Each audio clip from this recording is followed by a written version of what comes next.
ओम शांति, ओम शांति, ओम शांति। आज बाबा कह रहे हैं, मीठे बच्चे तुम हो चैतन्य लाइट हाउस। चैतन्य जैसे ये लाइट होता है ना, तो ये तो स्थूल लाइट है, लेकिन हम सभी हैं चैतन्य लाइट हाउस हैं। तुम्हें सबको बाप का परिचय देना है। हमारा पिता कौन है इसके बारे में सभी को बताना है। घर का रास्ता भी बताना है, और घर कहाँ है? परम धाम, तो उसका भी रास्ता बताना कि हम वहाँ के रहने वाले हैं। प्रश्न है, आगे चलकर कौन सा डायरेक्शन और किस विधि से अनेक आत्माओं को मिलने वाला है? मिलने का कौन सा रास्ता मिलने वाला, डायरेक्शन मिलने वाला है?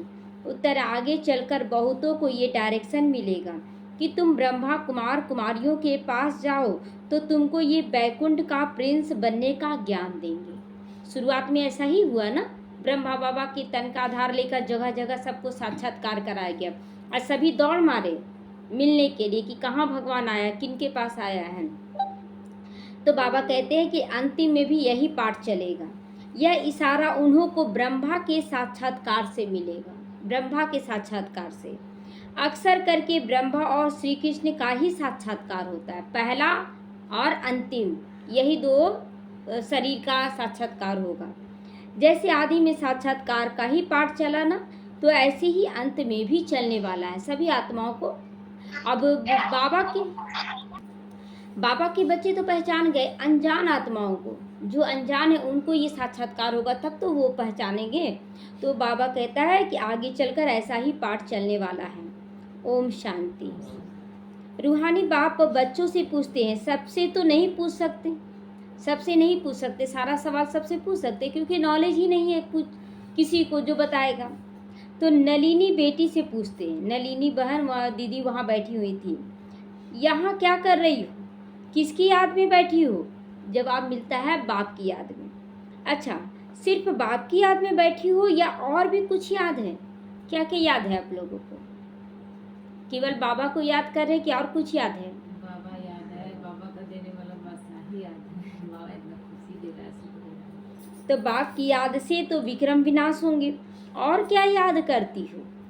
यह बुद्धि का काम है ना, बहुत सारा चीज़ याद करने का है, वर्षा याद करने का है, अपना घर याद करने का है, अपना पांचों स्वरूप याद करने का, कितना श्रेष्ठ बाबा चारों युगों के लिए बना रहा है। तो हम आत्माओं को अपने घर जाना है, तो घर को भी याद करना है। अच्छा, और क्या करना है? क्या घर में जाकर बैठ जाना है, पाठ बजाना है ना? तो विष्णु को स्वदर्शन चक्र दिखाते हैं ना, तो उनका अर्थ भी बाप ने समझा दिया। विष्णु का स्वदर्शन चक्र मतलब अपना दर्शन करना, यानी पांचों स्वरूपों को देखना, चारों युगों को देखना कि हम क्या क्या पाठ बजा रहे हैं। तो स्व अर्थात पहले तो आत्मा का दर्शन हुआ, 84 जन्मों के चक्र का भी चक्र लगाना है, तो यह चक्र भी फिर आना पड़े। तुम जानते हो 84 का चक्र लगा कर घर जाएंगे, सतयुग त्रेता द्वापर कलयुग, उसके बाद घर जाएंगे ना, बीच में नहीं जाने का है अलाउ। तो फिर वहाँ से आएंगे तो सतयुग में फिर पाठ बजाने, तो फिर 84 का चक्र लगाएंगे। विष्णु का कोई चक्र होता ही नहीं, जो दिखाते हैं ना विष्णु का चक्र है और सबका सिर काटते चले जा रहे हैं। जिसके पाप का अति का अंत होता है ना, अति में जाने लगता है, उसको फिर ज्ञान समझ में आने लगता है, और ज्ञान के चक्र चलाने से फिर उसका विकारी सिर कट जाता है। तो वह तो सत्युग का देवता है, विष्णुपुरी कहो या लक्ष्मी नारायण की पुरी कहो, स्वर्ग कहो। स्वर्ग में लक्ष्मी नारायण का राज्य था। अगर राधे कृष्ण का राज्य कहते हैं तो ये बहुत बड़ी भूल है। राधे कृष्ण का राज्य क्यों नहीं कहा जाएगा?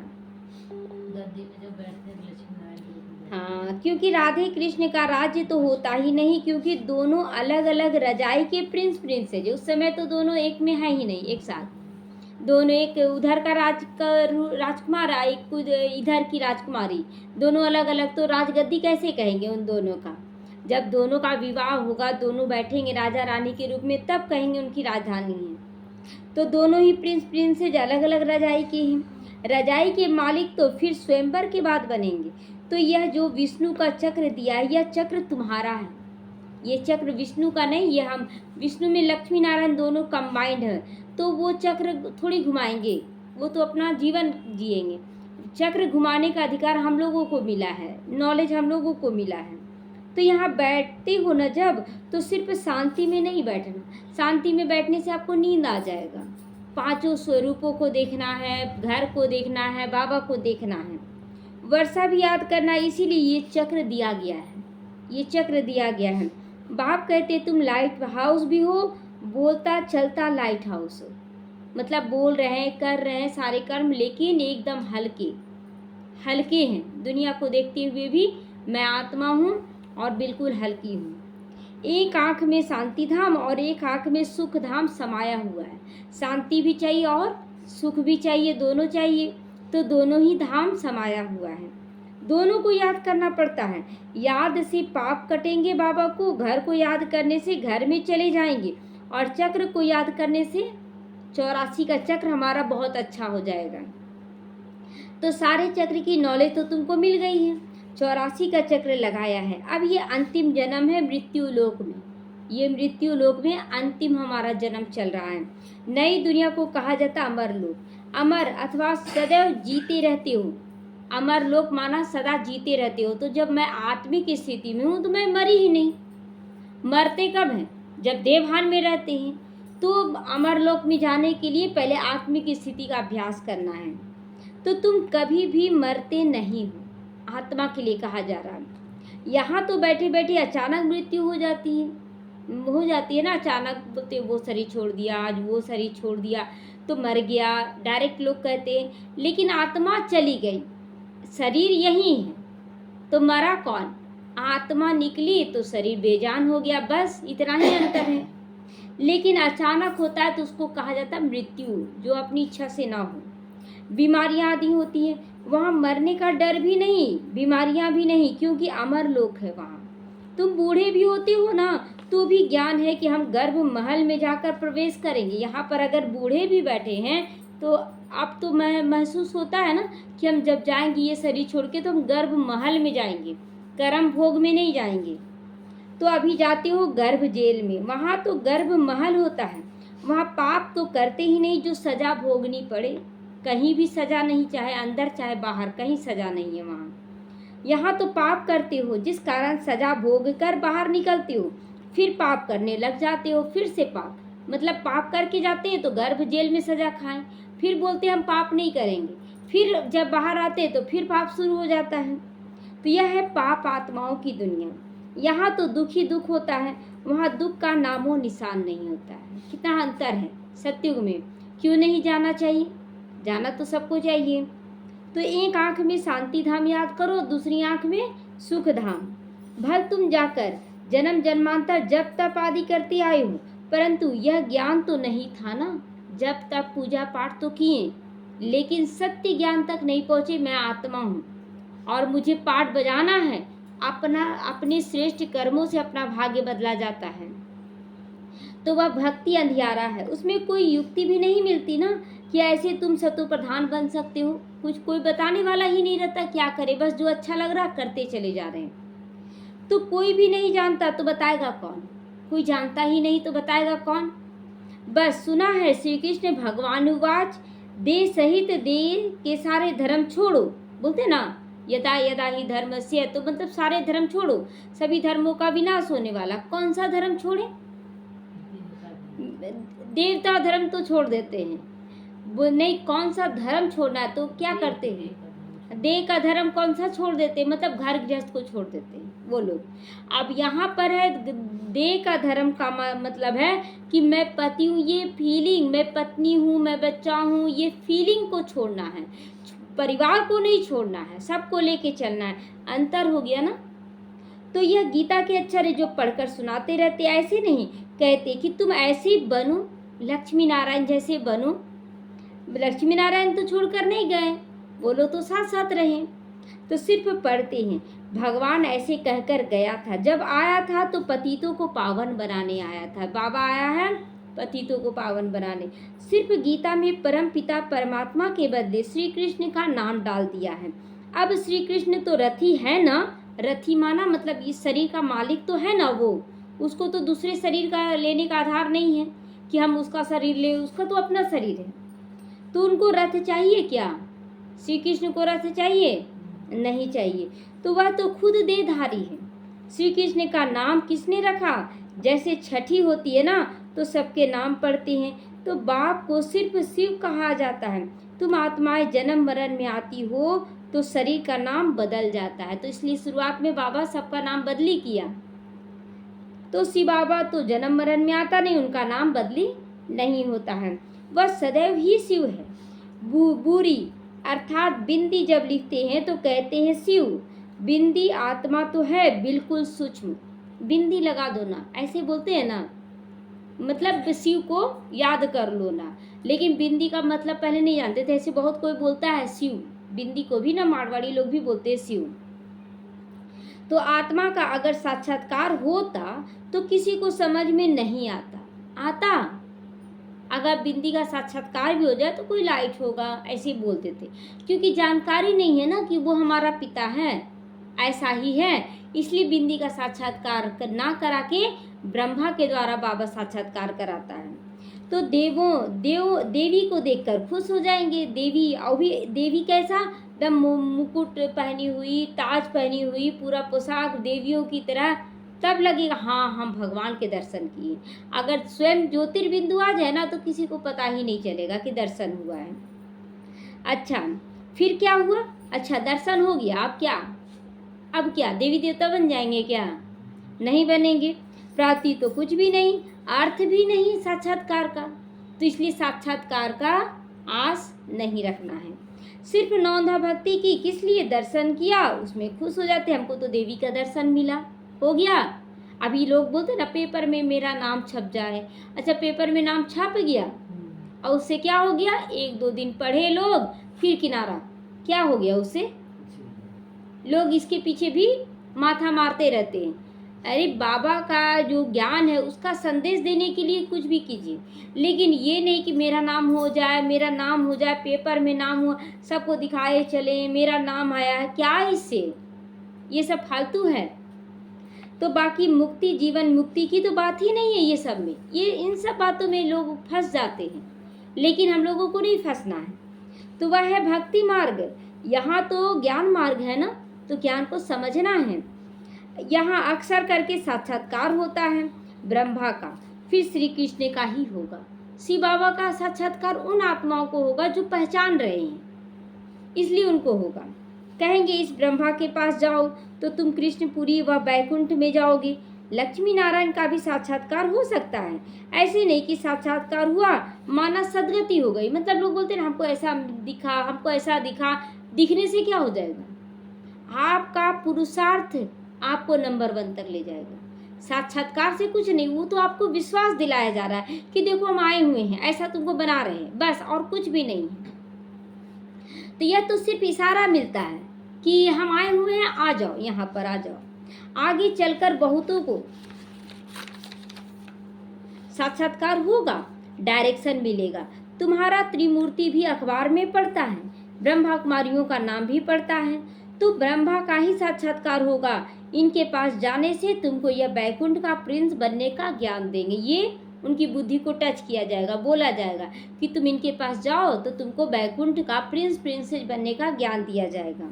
जैसे अर्जुन को विष्णु का और विनाश का साक्षात्कार हुआ, अर्जुन के लिए दिखाते हैं, जैसे कि ब्रह्मा बाबा को हुआ ना, तो अर्जुन के लिए दिखाते हैं।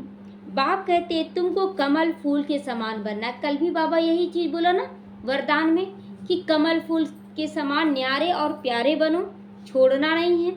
आज भी बाबा कह रहा तुमको कमल फूल के समान बना। तो कमल फूल के समान कौन बनेंगे? खासकर गृहस्थियों के लिए बोला जाता है ना कि कमल कीचड़ में रहता है, तो हम सभी तो सेंटरों पे नहीं हैं, हम लोग तो घर गृहस्थ में हैं, कीचड़ है, लेकिन हम लोगों की स्थिति इतनी पावरफुल हो कि कीचड़ का अंश मात्र भी ना लगे। तो परंतु स्थायी तो तुम नहीं रहते हो, इसीलिए अलंकार विष्णु को दे दिए हैं। नहीं तो देवताओं को शंख आदि देने की दरकार भी क्या है? क्या दरकार है देवी देवताओं को शंख देने का? शंख कहाँ फूका जाएगा? यहाँ ना, ज्ञान का शंख कहाँ फूकेंगे? तो मुख से सुनाने को ही शंख ध्वनि कहा जाता है। किसी को ज्ञान सुना रहे ना तो यही शंख ध्वनि है। कमल का राज भी बाबा नहीं समझाते, बाबा समझा देते कमल का राज कीचड़ में खिलता है, परिवार को थामे रखता है, लेकिन कीचड़ का अंश भी उसके ऊपर नहीं लगता है। तुम ब्राह्मणों को इस समय कमल फूल ही बनना है। क्या बनना है? कमल फूल। तो गदा है 5 विकारों रूपी जीतने का, माया को जीतने का। गदा कैसे दिखाते हैं? विष्णु का नीचे की ओर, यानी कि युद्ध समाप्त। अभी युद्ध चल रहा है, इसलिए हनुमान है हम लोग, अभी विष्णु नहीं बने हैं। युद्ध अंदर में समाप्त हो जाएगा, करे ना करे, कैसे होगा, क्या होगा, तब बाबा कहता है कि बच्चे विष्णु स्वरूप में तब आओगे जब तुम्हारा युद्ध समाप्त हो जाएगा, यानी गदा आपका नीचे की ओर हो जाएगा। तो बाप उपाय तो बताते हैं, मामेकम याद करो, तुम्हारे विक्रम विनाश होंगे। ये विक्रम का ही नतीजा है। अंदर में युद्ध जो चलता है ना, ये विक्रम है जो हमें कर्म भोग में लाता है। हमें इसको भी समाप्त कर देना है। श्रीमत पर चलकर पतित पावन बाप को याद करो। दूसरा तो कोई पतित पावन है नहीं सिवाय एक बाप के। बाप कहते मुझे बुलाते ही हो, इसीलिए ना कि हम सबको इस शरीर से छुड़ाकर पावन दुनिया में ले चलो। इस शरीर में कभी दुख, कभी बीमारी, कलह कलेश, बहुत सारा चीज आते रहता है, तो हम लोग बोलते हैं इस दुनिया से ले चलो अब। तो बाप ही आकर सभी आत्माओं को पतित से पावन बनाते हैं, क्योंकि आप पवित्र आत्माएं तो घर में अथवा स्वर्ग में जा नहीं सकती हैं। कदम भी नहीं, कीचड़ में सना हुआ पैर आप बच्चों को घर नहीं आने देंगे। और हम तो सर से लेकर पांव तक कीचड़ ही कीचड़ लगा चुके हैं, तो बाबा कैसे आने देगा अपने घर में? वो तो नहलाएगा, धुलाएगा, ज्ञान स्नान कराएगा, धारणा कराएगा। तो बाप कहते पवित्र तो बनना है, तो मुझे याद करो। याद से तुम्हारे पाप करते जाएंगे, ये मैं गारंटी लेता हूँ। मतलब बहुत पाप है हमारे ऊपर, इसीलिए बाबा कहता बच्चे बार बार मुझे याद करो, निरंतर याद करो। कल क्या बोला बाबा?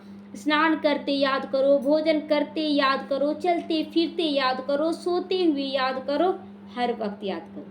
क्यों? पापों का बोझा है। आज बाबा गारंटी कर रहे हैं कि सबका पाप हम भस्म कर देंगे। बुलाते हैं, हे पतित पावन आओ, हमको पावन बनाकर नई दुनिया में ले चलो। तो कैसे ले जाएंगे? ऐसे ही थोड़ी ले जाएंगे। कितनी सीधी बात बताते हैं। बाप की सहज नॉलेज, सहज बात है। कोई उल्टा इधर उधर का देखिए, कोई कहा कि भगवान ऐसा है, कोई भगवान ऐसा है, कोई बोला ऐसे पूजा करो, कोई बोला ऐसे। बाबा का ज्ञान तो एकदम सहज है, एकदम सहज है, जो सबको समझ में आ रहा है। कहते काम काज करते हुए मुझे याद करो। कोई भारी भरकम बता दिया, ऐसे आज उपवास करो, खाना त्याग दो, ऐसे नंगे पैर चलो, ऐसे बोला? नहीं बोला। तो भल नौकरी आदि भी करो, भोजन बनाओ तो याद में रहकर बनाओ, तो भोजन भी शुद्ध होगा। इसीलिए गाया जाता ना, ब्रह्मा भोजन के लिए देवताओं का भी दिल होती है। ये बच्चियां भी भोग लेकर जाती है, तो वहाँ महफिल होती है ना सूक्ष्म तन में, मतलब जो शरीर छोड़ चुके एडवांस पार्टी वाले वो भी आते हैं और भोजन के लिए बुलाते हैं। बाबा सबको वहाँ इमर्ज करते हैं और सबको टोली खिलाते हैं ब्रह्मा भोजन। तो ब्राह्मण और देवताओं का मेला लगता है वहाँ। यहाँ भी ब्राह्मण, और जो शरीर छोड़ के एडवांस पार्टी में चले गए हैं वो ब्राह्मण नहीं रहे, वो देवता की ही श्रेणी में आ गए, तो वो लोग भी आ रहे हैं। तो भोजन स्वीकार करने आते हैं। ब्राह्मण लोग जब भोजन पान करते हैं तो भी तंत्र मंत्र जपते हैं, मंत्र जपते हैं ना, उसके बाद ऐसे पानी लेकर ऐसे चारों तरफ छींटते हैं, मंत्र जपते हैं, तब यानी कि शुद्ध करते हैं भोजन को। और मतलब शुद्धता से बनाया गया है तो भी शुद्ध करते। क्यों? क्योंकि ये कलयुग की दुनिया है ना, अंश मात्र भी कहीं ना कहीं पड़ जाता है। इसीलिए बाबा कहता बच्चे याद करो। तो ब्रह्मा भोजन की बहुत महिमा है, बहुत महिमा है। सन्यासी तो ब्रह्म को याद करते रहते हैं, वो हद के सन्यासी हैं। जो ब्रह्म घर को केवल याद करता है वो हद के सन्यासी हैं। कहते हमने घर बार मलकियत आदि सब चीज़ छोड़ दिया, सब कुछ छोड़ दिया, तो क्या ये माया थी? क्या आपको माया नहीं पकड़ती है? जंगलों में रहकर फिर अंदर घुस पड़ते हैं, फिर अभी अंदर घुस पड़ते हैं। तुम्हारा है बेहद का बैरागी। अब देखिए जो सन्यासी बन गए और फिर पैसों के पीछे भाग रहे हैं कि नहीं, पैसों के अंदर घुस रहे हैं फिर से। हाँ, तो इसीलिए बाबा कहता है कि तुम्हारा बेहद का सन्यास, मतलब रहते हुए भी तुमको आसक्ति ना रहे, तब कहेंगे कि बहुत मेहनत किए हैं। तो इसी पर तो मेहनत करना है। तुम इस पुरानी दुनिया को ही भूल जाते हो, मतलब देखते हुए सुनते हुए भी भूल जाना है। तुमको फिर जाना है नई दुनिया में। घर गृहस्थ में रहते बुद्धि में यही है कि हमको जाना है सुख धाम वाया शांति धाम, यही रहे, हमको शांति धाम और सुख धाम जाना है। शांति धाम को भी याद करना पड़े। बाप को, शांति धाम को, सुख धाम को याद करती हैं। बाबा हमेशा कहता है कि इन तीनों को याद करो। अगर अचानक से आपको सब कुछ छोड़कर बोला जाए कि यहाँ चले जाओ, तो जाएंगे? जाएंगे? अगर बंधन नहीं है तो, अगर बोला जाए तो चले जाएंगे सब कुछ छोड़ के, कि मोह माया खींचेगा?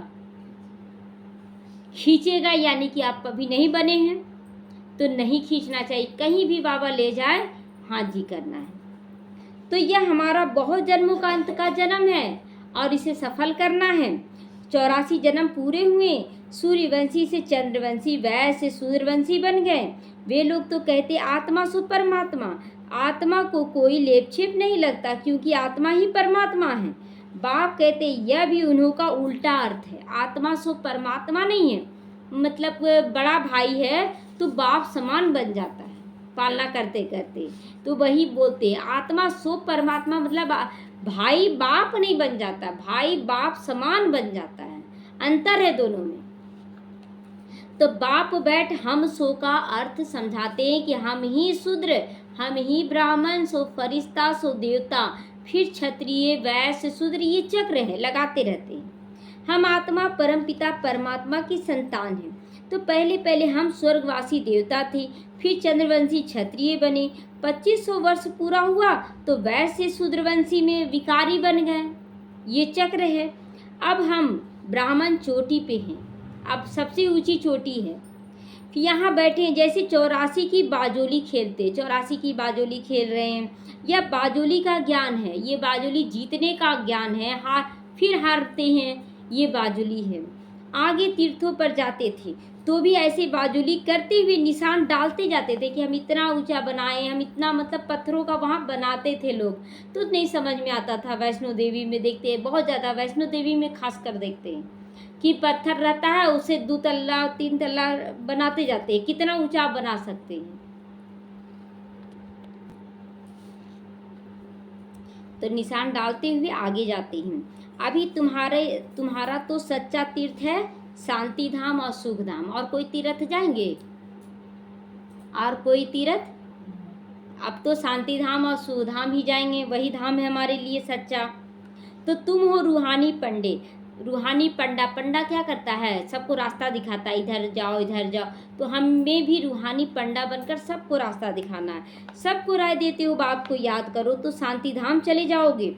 साधु संत आदि सब शांति धाम में जाने के लिए ही मेहनत करते हैं, परंतु जो उन लोग जा नहीं सकता है, जो कोई भी हो वो जा नहीं सकता है। जाएंगे हम लोग भी, वो लोग भी, लेकिन हम घर गृहस्थ में रहते भी जा सकते हैं। जाएंगे फिर हो लौट इकट्ठा। बाबा कहता है इकट्ठा, जैसे मच्छर एक साथ झुंड में उड़ता है ना, तो बाबा कहता है ना ऐसी झुंड में सारी आत्माएं उड़कर एक साथ जाएंगी, तो हॉल लौट इकट्ठा जाएंगे।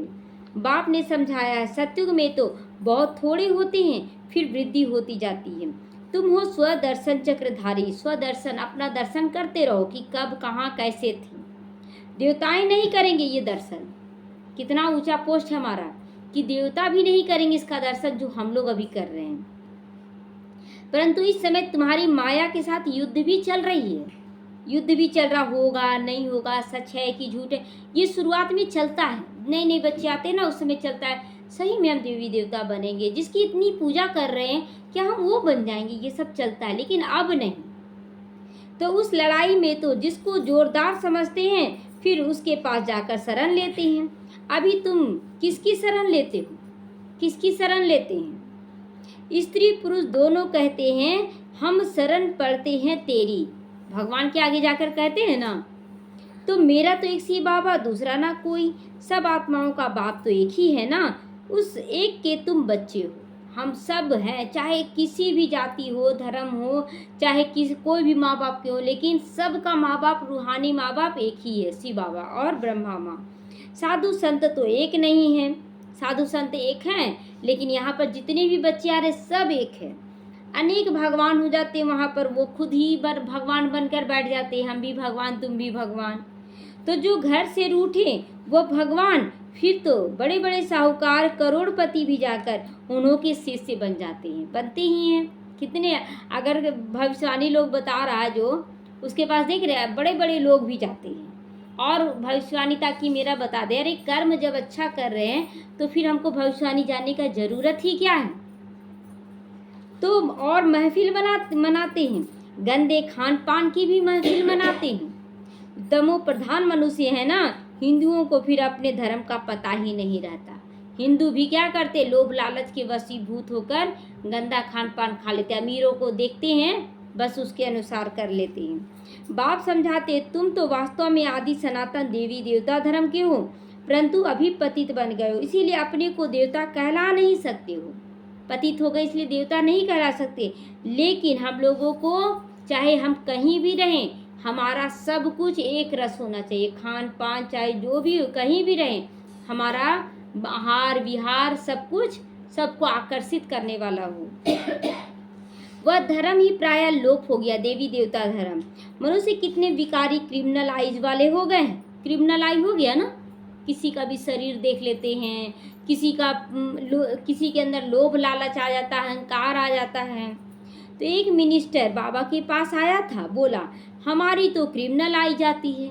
मिनिस्टर बोला, खुद ही स्वीकार किया। अब बाप समझाते, बच्चे सिविल आई बनो, सिविल आई बनो। जब तक क्रिमिनल आई जाती है तब तक तुम पतित हो, सिविल आई जाती है तो पतित हो। सिविल आई का मतलब संकल्प भी अगर उठ गया तो आप पतित हैं। इसलिए संकल्पों से भी हम लोगों को न्यारा होना नहीं, आत्मा है सब। तो अपने को भाई भाई समझो तो वह क्रिमिनल दृष्टि उड़ जाएगी। हम आत्मा भाई भाई हैं, एक बाप से वर्षा ले रहे हैं। आत्मा का तख्त ये भ्रिकुटी है, इसीलिए तिलक लगाते हैं, सबको सम्मान देते हैं। तो इसको कहा जाता है अकाल तख्त। अकाल तख्त आत्मा इस तख्त पर विराजमान होती है, अकाल तख्त पे आत्मा विराजमान होती है। यह तो मिट्टी का पुतला है, केवल सारा पाठ तो आत्मा में भरा हुआ। जब तक आत्मा है पाठ बजा रहा है ये शरीर, जैसे आत्मा निकला यही शरीर है, जाकर जला भी दीजिए तो कोई दर्द नहीं। तो बाप कहते, मैं 5000 वर्ष के बाद आता हूँ तुम बच्चों को वर्षा देने। तुम जानते हो हम आए हैं हेल्थ वेल्थ हैप्पीनेस का वर्षा लेने। हम सब यहाँ क्यों आए हैं, बाबा से हेल्थ भी लेने, शरीर भी स्वस्थ रहे, और वेल्थ है यानी कि धन धान्य संपत्ति सब चीज़ से भरपूर हो जाए, और हैप्पीनेस कि जब दोनों रहेगा तो खुश तो रहेंगे। तो सत्युग में अथाह धन मिलता है। तुम 21 पीढ़ी देवता बनते हो, 21 पीढ़ी तक एक जन्म करे पुरुषार्थ, 21 जन्म, कितना बड़ा लॉटरी है ना, कितना करना चाहिए। तो बुढ़ापे बिगर कोई ऐसे मरेगा नहीं वहाँ पर, मतलब 150 साल नहीं पूरा होगा ना तब तक कोई नहीं मरेगा। यहाँ तो घड़ी घड़ी पता ही नहीं चलता मर गया, यहाँ तो बैठे बैठे अचानक मर पड़ते हैं, गर्भ के अंदर भी मर जाते हैं, मर जाता है ना बच्चा। तो वहाँ तो दुख का नामो निशान नहीं होता है, उसको कहा ही जाता है सुख धाम। राम राज्य है, राम राज्य आत्मा का राज्य है। यह है दुख धाम, रावण का राज्य शरीर का राज्य हो गया। सतयुग में रावण होता ही नहीं। तो यह 84 का चक्र बुद्धि में तुमको याद रहेगा, बहुत खुशी रहेगी। तुम जानते हो हम नए विश्व के अर्थात सतयुग के मालिक बनने वाले हैं। ये नशा अगर रहे तो आपको दुनिया का आकर्षण नहीं आकर्षित कर सकता, सब कुछ आप कर रहे हैं। अब इसका मतलब ये नहीं कि हम नहीं कर रहे हैं, करते हुए भी आपको आकर्षण खींचेगा नहीं। अचानक अगर चला भी गया कोई दिक्कत नहीं, चला जाए, मैं बाबा की बाबा मेरा।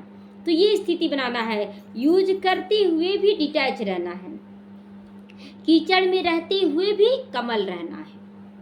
तो गीता में भगवानुवाच है ना, हे बच्चे देह सहित देह के सभी संबंधों को छोड़ो, अपने को आत्मा समझकर मामेकम याद करो।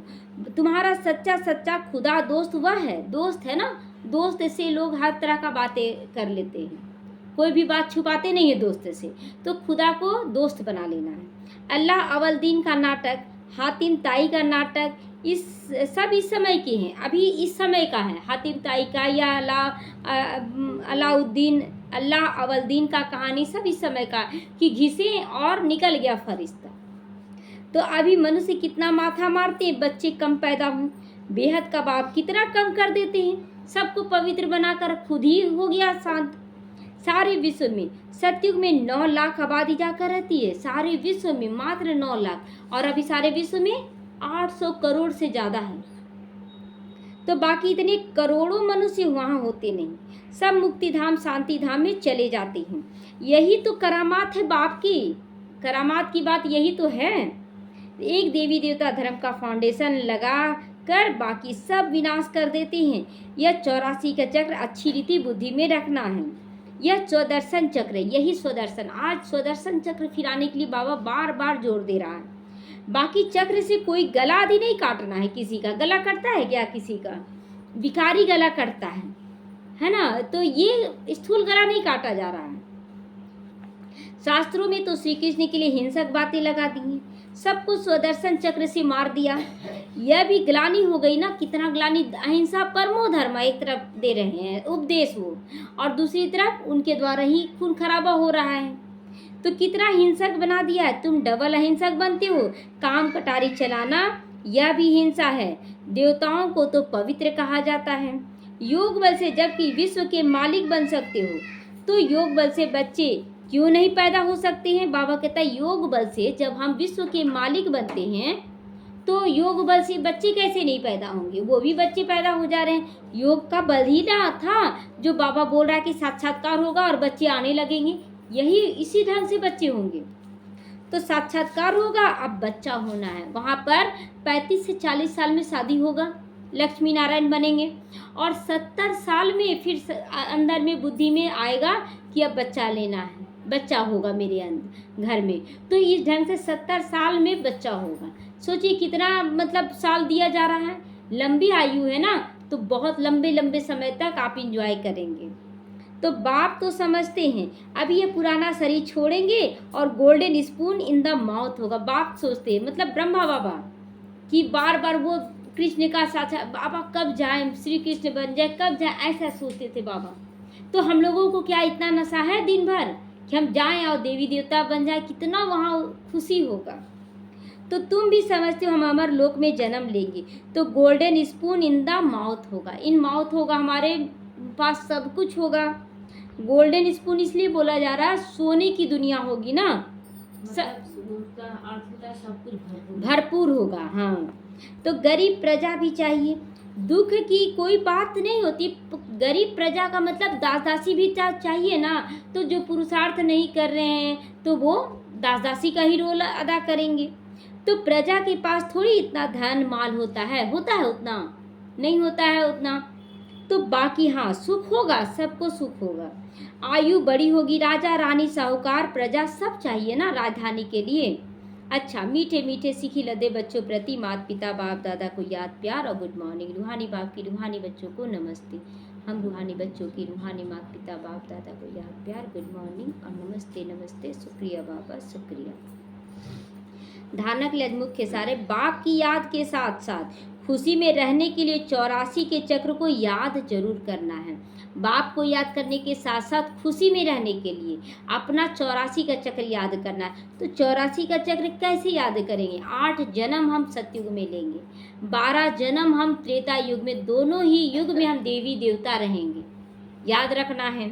तो स्वदर्शन चक्र फिराना है, खुदा को अपना सच्चा दोस्त बनाना। कोई भी बात हो आप उनसे शेयर करें, किसी और से करने का जरूरत ही नहीं पड़ेगा। फिर डबल अहिंसक बनने के लिए क्रिमिनल आई को बदलकर पहले सिविल आई करो। सबको आत्मा देखो, आत्मा के गुणों के साथ देखो, बहुत अच्छे हैं ये, हम आत्मा भाई भाई हैं। ये अभ्यास बार बार करना है। वरदान सर्वशक्तिमान बाप को कंबाइंड रूप से में रखने वाले सफलता मूर्त बनो।